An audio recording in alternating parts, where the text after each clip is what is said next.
Yun na boy, wala nang ini-install. Tapos na agad yung unboxing.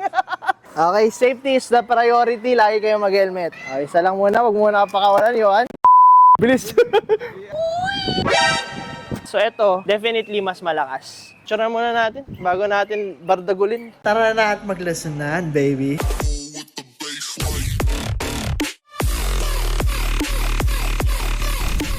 So na-unbox na natin si M10 Mini. Ngayon naman si A2. Bam! O Johan, welcome back. Hello there. Welcome back, boy. Ayan. Ayan na si boy, oh. Galing, oh. Day 3. Day 3, oh. So ito yung pangalawa nating EUC dito sa Motor EVP. Begod A2. Okay, ilabas yun na yung beautiful machine, darling. Yan, so ito, mas malaki to, mas mabilis i-balance. Yung M10 Mini kasi mas mahirap, mas maliit.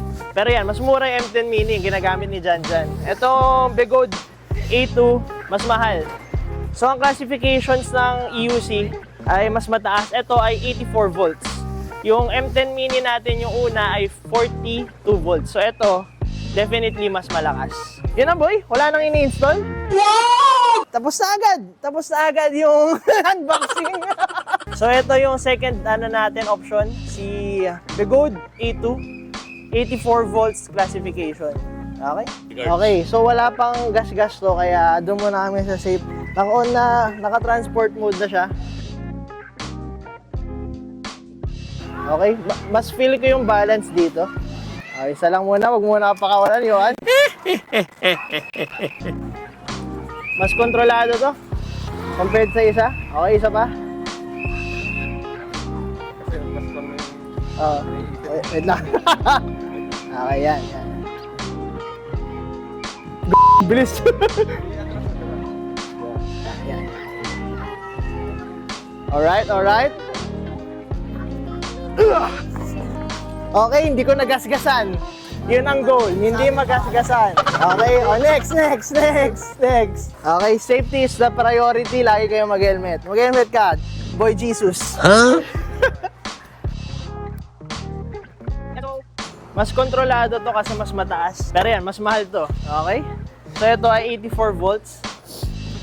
750 watt per hour. Ay! Oo, maninibago ka. Next. Ay, mag-helmet. Tandaan. Lagi mag-helmet. Kahit anong electric vehicle, mag-helmet, ha? Kung available, yung elbow knee pads, magsuot din. Ganda. Begod A2. Hey. So, day 3 na to, di ba? Day 3. Day 3 namin na pagtuto ng EUC. Bagong gyro. Dito kasi kami nagsimula, dito sa M10 Mini. Mahirap. Bagong gyro.